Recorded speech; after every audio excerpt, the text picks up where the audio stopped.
네, 이번 시간은요, 챕터 1의 CS 개론의 내용을 한번 다뤄보도록 할 텐데요. 자, 챕터 1의 CS 개론 같은 경우에는 총 6개의 주제로 구성되어 있다라고 보시면 될 것 같습니다. 첫 번째 내용은 CS 관리의 전반적인 개론을 다룰 거고요. 두 번째로는 고객 만족 경영에 대해서 우리가 이 고객 만족이 무엇이고 그렇다고 한다면 고객 만족 경영이란 무엇인가에 대해서 자세히 살펴보도록 할 거고요. 자, 다음으로는 CS 의식, 그리고 고객 관계 관리, 서비스의 정의, 서비스의 리더십, 크게 6가지 내용으로 구성되어 있습니다. 그러면 우리는 이 내용을 자세히 학습하는 것도 중요하지만 우리는 첫 번째 목표는 뭔가요? 물론 서비스에 관련된 전문 지식을 습득하는 것도 있지만 바로 그렇죠. CS 리더스 자격증을 취득하는 것이 우리의 목표가 되겠죠. 자, 그러면 전략을 세워보는 게 중요하다라는 거죠. 자, CS 리더스 관리사 자격증 같은 경우에는 크게 3가지 챕터로 구성되어 있죠. 그 중에 챕터 1이 바로 CS 개론입니다. 자, CS 개론은 몇 문항으로 이루어져 있죠? 맞습니다. 화면에서 보시다시피 총 30문항으로 이루어져 있다라고 보시면 될 것 같은데요. 30문항 중에서 고객 만족 부분이 60%가 출제가 됩니다. 그러면 몇 문제가 나올까요? 맞습니다. 3, 6, 18. 18문제가 고객 만족 분야에서 출제가 되고, 그리고 서비스 이론이 40%니까 12문제가 여기서 출제된다라고 생각하시면 되겠죠. 자, 그러면 고객 만족과 관련된 내용은 무엇일까요? 앞에서 총 6가지 주제에 대해서 우리가 개략적으로 봤었죠. CS 관리 개론, 그다음에 CS 경영, CS 의식, 고객 관계 관리와 관련된 부분이 60% 출제되기 때문에 이 부분을 여러분들께서 집중적으로 봐주시면 이제 고득점을 받으실 수 있다라고 생각을 해주시면 될 것 같고, 나머지 서비스 이론에서 40%니까 12문제는 어디서 나온다? 그렇다. 서비스 정의, 서비스 리더십과 관련해서 12문제가 출제가 된다라고 이해를 해주시면 좋을 것 같습니다. 자, CS 개론은 다른 챕터 2, 챕터 3에 비해서 난이도가 좀 높은 부분이기도 합니다. 학자들이 많이 나오고 개념, 정의들이 많이 나오기 때문에 여러분들 정확하게 이해하고 숙지하는 거 중요합니다. 그리고 암기할 부분은 반드시 체크를 해 놓으시고 암기하시고 시험에 들어가시면 더 좋을 것 같습니다.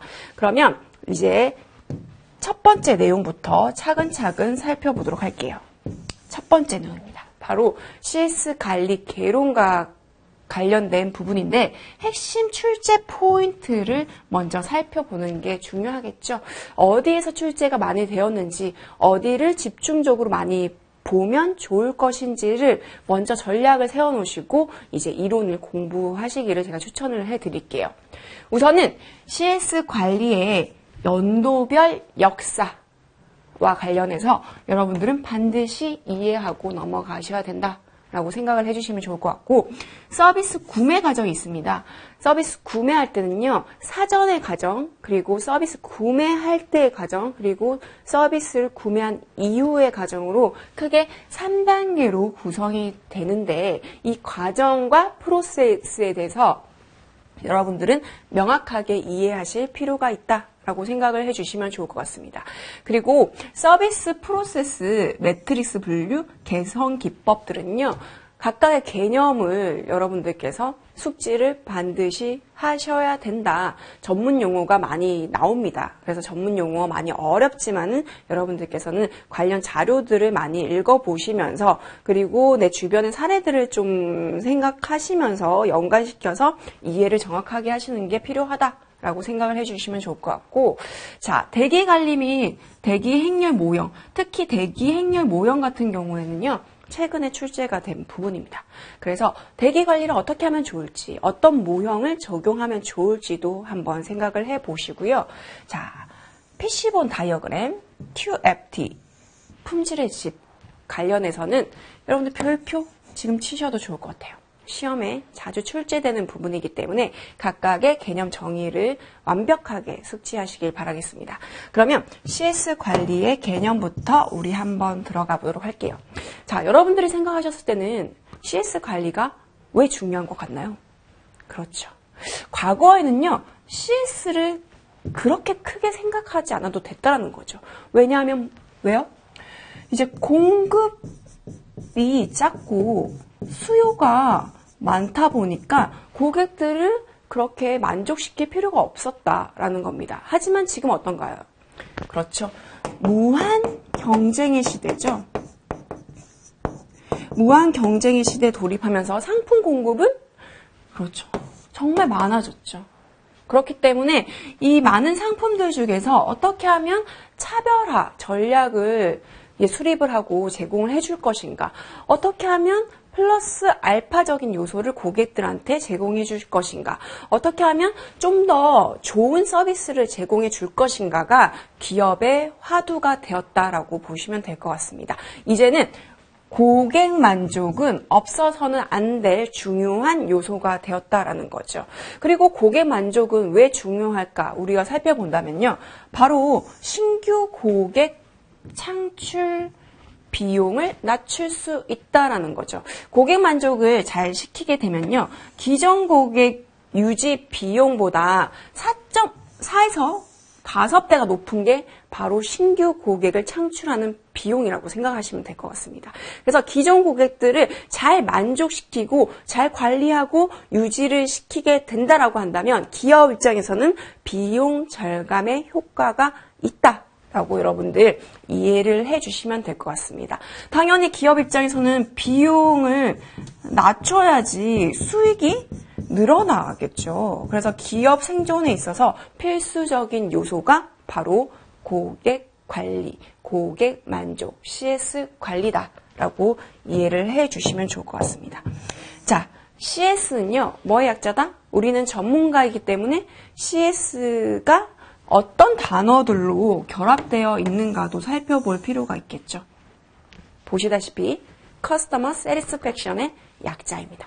자, 이걸 해석을 하면 고객 만족의 약자가 바로 CS다라고 이해를 해주시면 좋을 것 같습니다. 자, CS 관리는 무엇이냐? 어떤 상품이나 서비스를 고객한테 제공하고 고객의 기대가 있을 거잖아요. 그럼 기대를 충족시켜야 된다라는 거죠. 그래서 충족시키면 어떤 일들이 벌어질까요? 계속 그 기업을 이용을 하겠죠. 그래서 기업에 대한 선호도가 지속될 수 있도록 하는 관리를 바로 CS 관리라고 한다. 여기까지 어렵지 않으시죠? 자, 여기 CS 관리의 역사와 관련된 부분은 별표 3개 표시되어 있죠. 왜 표시가 되어 있을까요? 맞습니다. 시험에 많이 출제가 되기 때문에 별표 3개가 쳐져 있습니다. 그래서 여러분들 교재에서도 빨간색으로 표시 반드시 해주세요. 자, CS 관리의 역사를 우리가 살펴볼 필요가 있는데 1990년대 이전은요. 무관심 단계라고 표현되어 있습니다. 말 그대로 CS에 대해서 관심이 없었다. CS에 대해서 관심을 가질 필요가 전혀 없었다라고 생각을 하시면 되는데 고객만족 개념이 도입되기 전이다. 라고 생각을 해주시면 되겠죠. 자, 고객만족 개념이 도입되기 전이니까 당연히 기업의 입장에서는 고객 중심이 아니라 기업 중심으로 경영을 하던 시기가 바로 1990년대라고 이해를 하시면 됩니다. 자, 1970년대 같은 경우는요. 미국의 소비자주의가 성숙기에 접어들면서 CS 경영이 대두됐다라고 이해를 해주시면 되는데 1977년에 미국의 리서치 회사인 J.D. 파워가 자동차 부분의 기업 순위를 발표를 했다라는 거죠. 이 리서치 회사가 자동차 부분의 기업 순위를 발표하면서 어떤 순위로 매겼냐, 어떤 기준으로 매겼냐, 점수를 고객 만족을 평가 기준으로 순위를 매겼다. 이게 바로 CS 관리의 스타트, 시작점이 되었다라고 여러분들 이해를 해주시면 될 것 같습니다. 자, 이 부분이 시험에 어떻게 나오냐? 객관식으로 출제가 된다는 거죠. 다음 중 CS 관리의 역사와 관련된 내용으로 틀린 것을 고르시오 라고 해놓고 이게 70년대가 아니라 막 80년대로 바뀌어져 있어. 90년대로 바뀌어져 있어. 이러면 땡! 틀린 답이 되겠죠. 해당 연도 반드시 여러분들께서는 기억을 해주셔라. 자, 럭키 7 2개 들어가 있죠? 77 꼭 기억을 해주시고 JD 파워가 스타트, 시발점이 됐다라고 이해를 해주시면 될 것 같습니다. 자, 그럼 80년대에 어떤 일이 있었냐. 81년도에 스칸디나비아 항공, SAS, 너무나 잘 아시죠? 유명한 회사죠. 왜? 바로 이 양칼슨 대표가, CEO가 이 MOT의 개념을 이제 경영에 도입을 한 거죠. 이 부분과 관련해서도 시험 문제에 자주 출제되는 부분이라는 겁니다. 자, 81년이 아니라 91년 이런 식으로 표시되어 있으면 땡! 틀린 답이 된다. 자, 앞에서는 77년 77 럭키 7 2개 꼭 기억을 해주시고 80년도에는 81년도에 스칸디나비아 항공이 CEO 양칼슨이 MOT 개념을 도입함으로 인해서 어떻게 됐다? 전 세계적으로 확산이 되었다라고 생각을 해주시면 될 것 같습니다. 이 뒷부분도 읽어보시면 더 좋을 것 같고 이후에 도요타, 일본에서 이제 CS 경영을 도입을 했다라는 포인트도 꼭 기억을 해주세요. 그리고 나서 이제 1990년도와 2000년대 사이로 들어갑니다. 자, 이 시기는요. CS를 도입하고 침체된 시기다라고 기억을 해주시면 되는데 자, 우리나라의 경우에는 언제 처음으로 도입했냐. 이 포인트도 시험에 자주 출제가 된다. 자, 삼성이 먼저 도입한 게 아니라 누가 먼저 도입했다? 그렇다.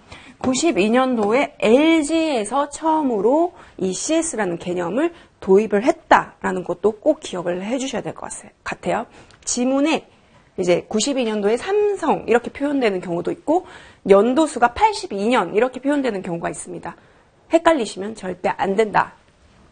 자, 93년도에는 삼성의 신경영, 그리고 90년대 중반에는 어디? KT라든지 철도청에서 도입을 했다라고 이해를 해주시면 될 것 같고 97년도에 여러분들 기억하시나요? 여러분들이 태어나기 전인가요? 자, 97년도에는 IMF라는 게 있었어요. 그래서 IMF 시대로 인해서 이제 CS 경영 자체가 침체기에 도입을 했다라는 포인트도 반드시 기억을 해주시면 될 것 같습니다. 그리고 2000년대 이후가 바로 CS 시대인데요. 고객 감동 경영의 단계다라고 생각을 해주시면 될 것 같습니다. 지금 어때요? 업종 불문하고 다 CS라는 개념이 도입이 되었죠. 그리고 적극적으로 활용이 되고 있습니다. 대부분의 기업에서 CS 경영이 도입되었다. 그리고 중요한 포인트 뭐다? 고객 생애 가치 창출.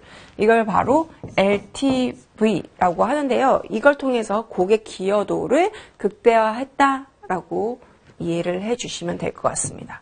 자, 여기까지 어렵지 않으시죠? 여러분들이 기억해야 될 건 뭐다? 바로 CS 관리의 역사. 80년대에는 어떤 일이 있었지? 90년대, 2000년대는 어떤 일이 있었지? 2000년대 후반에는 어떤 일들이 있었지를 머릿속으로 반드시 이해하고 넘어가셔야 된다라는 겁니다. 아시겠죠? 자, 그러면 CS 관리의 프로세스 구조에 대해서 한번 살펴보도록 할게요. 자, CS 관리의 프로세스 구조를 살펴보면요. 기업 측면을 볼 수가 있고요. 그 다음에 고객 측면으로 구분해서 볼 수가 있다라는 겁니다. 기업 측면에서 살펴본다면 당연히 인풋이 있겠죠. 그죠? 인풋. 우리 같은 경우에는 인풋. 자, 먹는 음식들, 뭐, 면, 밥, 한식, 양식, 이런 것들이 인풋이 되겠죠. 그죠? 자, 이 기업의 입장에서도 인풋이 있다라는 거죠. 어떤 인풋? 그렇죠. 여러 가지 설비, 시설이라든지 아니면 원재료라든지 IT 기업 같은 경우에는 뭐 정보 기술 등이 인풋이 될 수가 있겠죠. 또는 환경, 또는 사람이 하는 일들은 사람이 인풋이 되겠죠. 이런 인풋이 여러 가지 프로세스를 거친다라는 거죠. 여러 가지 프로세스를 거치면서 뭐가 된다? 아웃풋으로 나온다라는 겁니다. 그래서 기업에서는 제품 또는 서비스가 아웃풋이 된다라고 이해를 해주시면 될 것 같습니다. 자, 고객 측면에서 이제 어떤 거냐라고 한다면 고객 입장에서는 뭐예요? 고객을 위한, 나를 위한 결과물 또는 가치 창출과 관련된 모든 활동의 집합이 바로 프로세스가 된다라고 이해를 해주시면 될 것 같아요. 자, 이 궁극적인 목표는 뭐냐? 그렇죠. 성과를 높일 수 있어야 된다라는 겁니다. 그래서 성과를 높이면서 프로세스 규율 자체는 통제가 되어서는 안 된다. 그죠? 통제가 아니라 뭐다? 창의성과 효율성을 높일 수 있는 규율이 만들어져야 된다. 이건 당연한 얘기겠죠. 계속 통제하려고 하면 뭔가 좋은 아웃풋이 안 나오잖아요. 그래서 보다 자율적이고 창의성이고 효율성을 높일 수 있도록 프로세스를 관리해야 된다라는 겁니다. 자, 그러면 비즈니스 프로세스라는 게 있는데 비즈니스 프로세스는 누가 정의를 내렸냐는 거죠. 자, 이 부분도 시험 문제 종종 출제가 된다라는 겁니다. 자, 누가? CS 개론 같은 경우는 여러분들 학자 이름도 반드시 기억을 해 주셔야 됩니다. 누가? 그죠. 마이클 해머 교수가 비즈니스 프로세스라는 개념을 설명을 했는데요. 자, 비즈니스 프로세스는 뭐다? 라고 했냐면 고객을 위한 결과물, 아까 우리 아웃풋 얘기했죠? 고객을 위한, 요 중요한 포인트는 고객이죠. 고객을 위한 결과물 또는 고객을 위해 가치를 창출하는 모든 활동들의 집합이라고 정의를 했다라는 겁니다. 그래서 시험 문제에 이런 식으로 출제가 된다는 거죠. 자, 고객을 위한 결과물 또는 고객을 위해 가치를 창출하는 모든 관련 활동들의 집합이라고 정의한 학자는 누구인가? 그러면 여러 가지 학자 이름들이 나오고 한다면 여러분들은 반드시 뭘 체크를 해줘야 된다? 그렇다. 마이클 해머가 정의를 했다라는 것에 체크를 해주셔야 된다라고 이해를 해주시면 좋을 것 같습니다. 자, 유형은 어떻게 나뉠 수 있냐? 핵심 프로세스와 지원 프로세스 크게 두 가지로 나뉠 수 있다라는 얘기를 했죠. 자, 핵심 프로세스는 말 그대로 어떤 핵심적인 것들이라고 한다면 뭐예요? 수익. 기업의 입장에서는 수익을 창출하는 게 정말 중요하지 않겠습니까?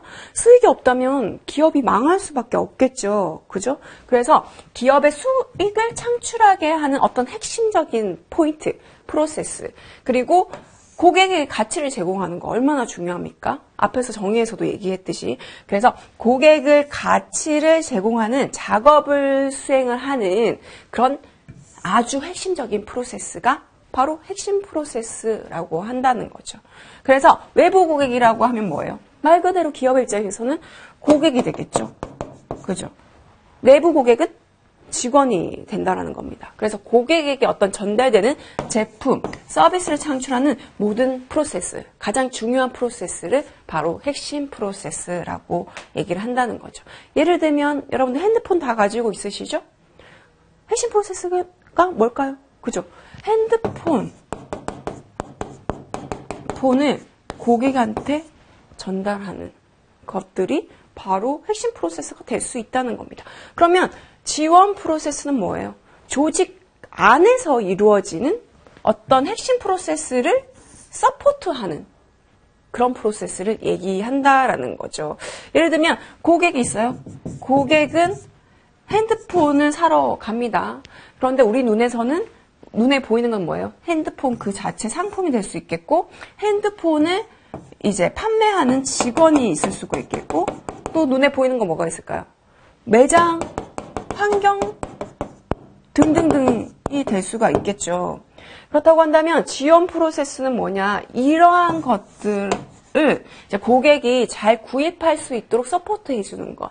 예를 들면 이 핸드폰이라는 상품이 매장에 도착할 때까지 유통이라든지 물류라든지 아니면 구입하고 나서의 정산 관리라든지 이런 것들은 우리가 잘 확인할 수 없잖아요. 하지만 그 뒷면에서 우리가 고객 눈에는 보이지는 않지만 고객들이 핸드폰을 잘 구매할 수 있도록 이러한 것들이 적절히 서포트 되어야 된다는 겁니다. 이러한 프로세스가 바로 지원 프로세스라는 겁니다. 이런 지원 프로세스가 핵심 프로세스를 뒷받침해주지 못할 경우에는 뭐예요? 당연히 기대 효과를 달성하기 어렵다라는 거죠. 어렵지 않으시죠? 자, 그럼 분류 한번 보도록 할게요. 앞에서는 우리 이러한 유형으로 나뉜다라는 것은 마이클 해머 교수가 구분을 지었습니다.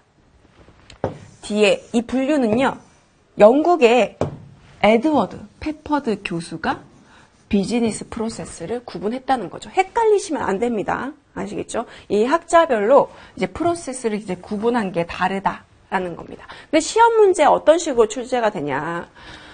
이러한 보기를 내놓고 다음에 해당하는 프로세스를 고르시오. 1번 경쟁 프로세스, 2번 변혁 프로세스, 3번 기반 프로세스, 4번 지원 프로세스.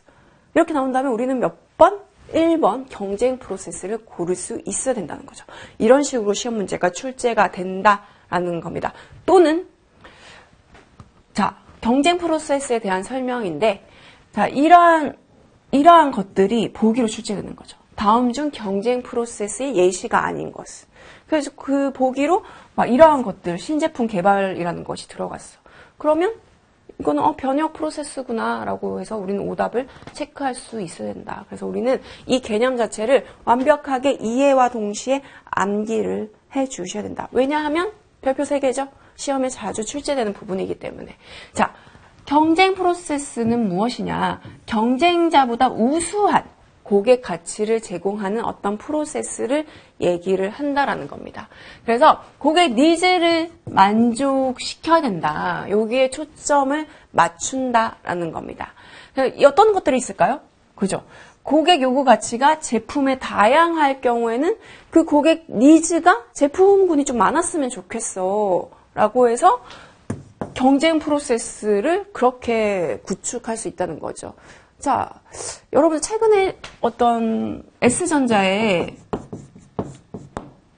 냉장고 성적 본 적 있어요? 냉장고 CF? 그죠?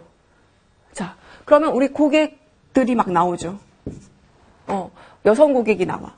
또 신혼부부 고객이 나와. 노년층 고객들이 나와. 그럼 거기에 맞춰서 컬러를 선택할 수 있다. 맞춤형으로 제작해준다. 이런 CF 본 적 있으세요? 그런 것들이 바로 경쟁사보다 다른 하나의 프로세스가 될 수 있다라고 여러분들 이해를 해주시면 될 것 같습니다. 고객 니즈에 맞춰서 상품군을 다양하게 만드는 거잖아요. 그죠? 이런 식으로 이해를 해주실 수 있다는 겁니다. 자, 그러면 변혁 프로세스란 무엇을 얘기할까요? 그렇죠. 말 그대로 변화. 지금의 시대 얼마나 빠르게 변하고 있습니까? 저는 변화의 속도를 따라가지 못하는 것 같아요. 네, 늙었죠. 근데 여러분들은 변화 속도를 따라가고 혹은 또는 앞질러 가실 거라고 믿습니다. 자, 조직의 지속적인 경쟁 우위 확보를 위한 프로세스라는 겁니다. 그래서 미래의 어떤 산업 전략이 성공할 수 있도록 사람, 기술, 프로세스의 결합을 통한 조직 경쟁력을 구축해 나가는 과정을 바로 변혁 프로세스라고 하는데, 말 그대로 변화하는 환경, 변 이렇게 나오면서 매칭시키면 좋겠죠. 자, 신제품 개발 또는 학습 조직 구축 프로세스가 되겠죠. 자, 기업에서는 신제품 개발을 계속 하죠. 왜? 계속 시대가 변하기 때문에, 환경 자체가 변하기 때문에. 자, 코로나 시대. 기존에는 그냥 흰색 마스크만 있었어. 근데 코로나가 바이러스가 너무 강력하다 보니까 뭐예요? 신제품 개발이 계속 들어가야 되는 거예요. 그죠? 어떤 마스크가 나왔죠? AD, 비말 차단 마스크 또는 패션 마스크. 그죠? 또는 이제 방송하시는 분들을 위해서 투명 마스크까지 정말 많은 신제품들이 개발이 되었죠. 이러한 것들이 바로 변혁 프로세스다. 환경의 변화에 맞춰서 신제품을 계속 만들어 나가고 기술, 사람, 프로세스 등의 결합을 통해서 어떠한 기업 경쟁력을 만들어 나가는 과정을 얘기한다라고 이해를 해주시면 될 것 같습니다. 자, 기반 프로세스는 뭐냐? 핵심 프로세스는 아니지만 결과물이 가치가 있다라고 판단되는 걸 바로 기반 프로세스라고 합니다. 자, 경쟁자보다는 뛰어나지 않더라도 어떤 최소한의 가치만 있으면 된다라는 게 바로 기반 프로세스. 한마디로 베이스가 되는 프로세스다라고 생각을 해주시면 될 것 같습니다. 자, 지금은 품질이 평준화가 되고 있죠. 그래서 기업에서는 어떤가요? 품질은 당연히 만족시키는 요소고 디자인을 좀 더 다르게 한다라든지 컬러를 다르게 한다라든지 뭐 로고를 다르게 한다든지 뭐 이런 변화를 주고 있잖아요. 자, 그래서 품질이라는 것은 바로 기본적인 요소가 되는 거죠.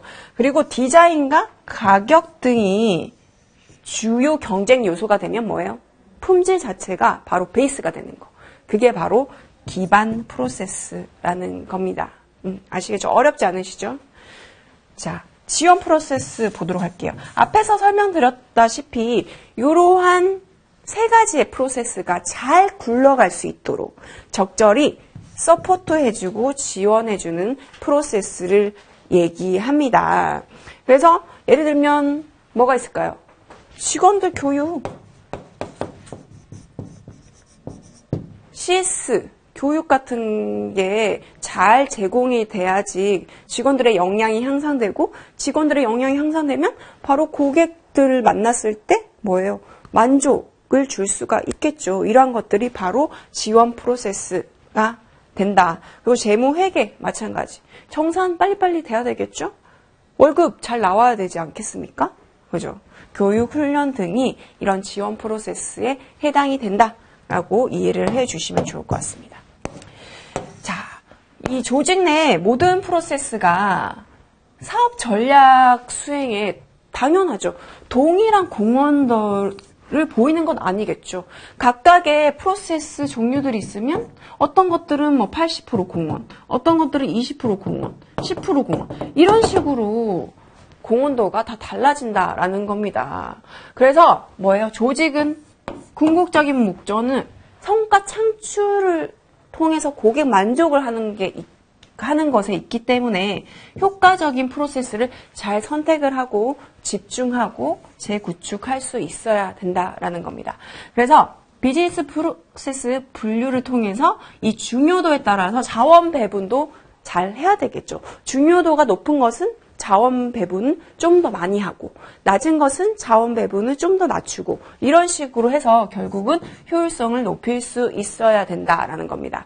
그래서 프로세스 혁신의 출발점이 되기 때문에 이런 경쟁, 변혁 프로세스를 제외한 뭐예요? 기반과 지원 프로세스는 우리 회사가 수행하지 않더라도 최소의 비용, 최대 효과를 높이기 위해서 다른 회사의 아웃소싱 업체에 준다라든지 이런 식으로 운영을 잘 할 수 있다라는 겁니다. 그래서 비용을 줄이고 매출을 높이고 이익을 높이고 성과를 높이는 활동이 필요하다. 적절한 프로세스별로 선택과 집중이 필요하다라는 포인트도 꼭 기억을 해주시면 될 것 같습니다. 그러면 서비스 프로세스란 뭐냐라는 겁니다. 앞에서는 비즈니스 프로세스에 대한 얘기를 했지만 말 그대로 서비스가 전달되는 하나의 프로세스, 절차, 활동을 서비스 프로세스라고 한다는 거죠. 서비스 프로세스는 왜 중요할까? 서비스는 눈에 잘 보이지 않잖아요. 그죠? 그래서 이 서비스는 상품 자체일 수 있다는 겁니다. 그죠? 그리고 이 전달을 잘 하게 된다면 유통의 그런 느낌도 가질 수 있다라는 거죠. 자, 직원과 고객이 만났을 때, 그죠? 서비스를 주고 받는 게 생길 수가 있겠죠. 이런 상호 과정 속에서 발생되는 하나의 전달 프로세스가 바로 서비스 프로세스인데 당연히 고객 태도에 영향을 준다는 거죠. 고객이 직원을 만났어요. 근데 직원이 불친절해요. 그러면 고객 태도는 여기 뭐야? 별로네. 뭐 직원한테 불만을 얘기한다라든지 아니면 여기 뭐예요? 다시 안 올래요 하고 간다라든지 이러한 식으로 태도에 영향을 준다라는 거죠. 이 태도는 어떤 영향? 그렇죠. 향후에 내가 이 기업과 계속 거래를 할 것인가 또는 말 것인가 라는 중요한 변수로 작용을 한다라는 겁니다.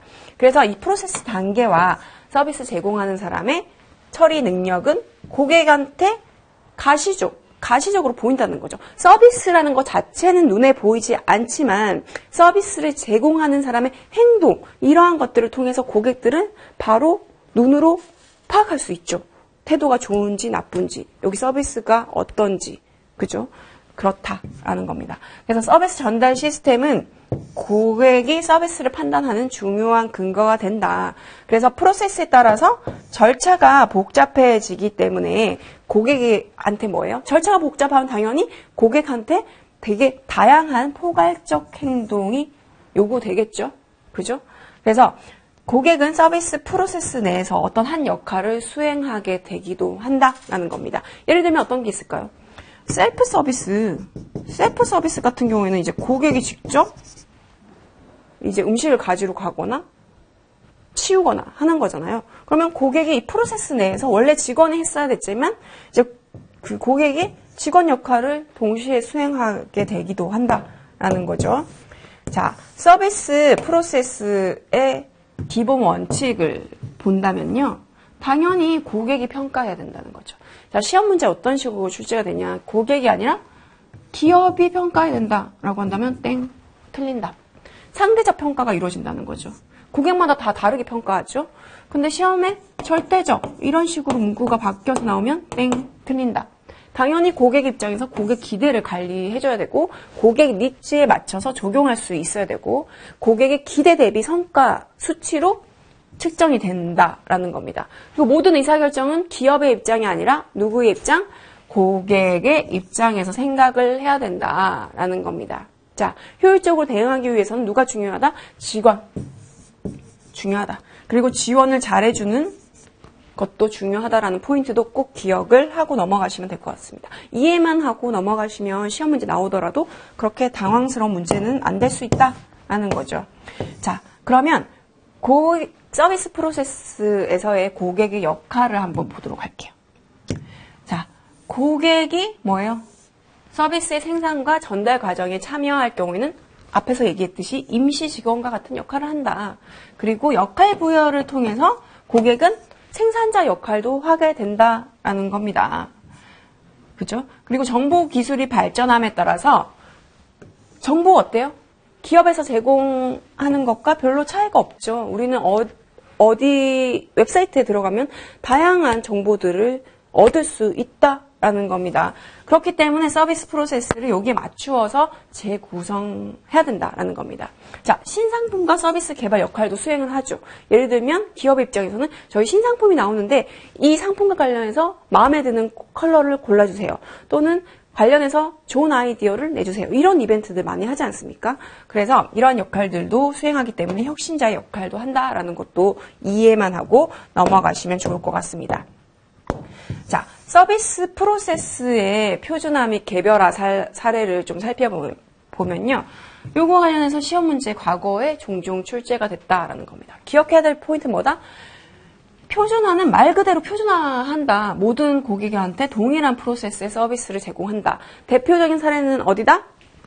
그죠. 미국 사우스웨스트 항공이다. 라는 포인트 꼭 기억을 해주셔야 되실 것 같고, 표준화에 반대되는 개념은 개별화다. 말 그대로 개개인한테 맞추더라. 대표적인 예시는 싱가포르 항공이 된다는 겁니다. 시험 문제 이러한 그 해설을 적어놓고 다음에 해당하는 예시로 틀린 것은 1번 사우스웨스트 항공, 2번 싱가포르 항공, 3번 진에어, 4번 대한항공 이런 식으로 문제가 출제된다고 한다면 여러분들은 틀린 것을 고를 수 있어야 된다라고 이해를 해주시면 좋을 것 같습니다. 자, 슈메너의 서비스 프로세스 매트릭스 분류를 한번 살펴보도록 할 텐데요. 자, 이 부분도 별표 3개. 시험 문제 자주 출제된다. 너무 자주 출제된다. 슈메너라는 사람 기억을 해주시고 서비스 프로세스 매트릭스 분류가 어떻게 구분이 되어 있는가도 여러분들은 암기해 주셔야 된다. 자, 다투편에는 노동 집약도가 높냐 낮냐 이렇게 표시가 됩니다. 그리고 가로축에는 뭐예요? 고객과의 상호작용 또는 개별화가 높냐, 낮냐 이렇게 표현이 된다는 거죠. 자, 고객과의 상호작용이 많고 노동, 직원의 그 인력이 많이 필요하다라고 한다면 바로 전문 서비스라는 겁니다. 예를 들면 변호사 같은 경우는 1대1로 상담해주지 않습니까? 의사도 마찬가지. 1대1로 진료하죠. 컨설턴트도 1대1로 컨설팅 해주죠. 건축가도 1대1로 해주죠. 이러한 것들이 바로 전문 서비스고 노동 집약도가 높고 낮은 것은 대중 서비스다. 말 그대로 소매금융업, 학교, 도매업이 해당이 된다. 여러 학생들 모아놓고 교육을 하죠. 그죠?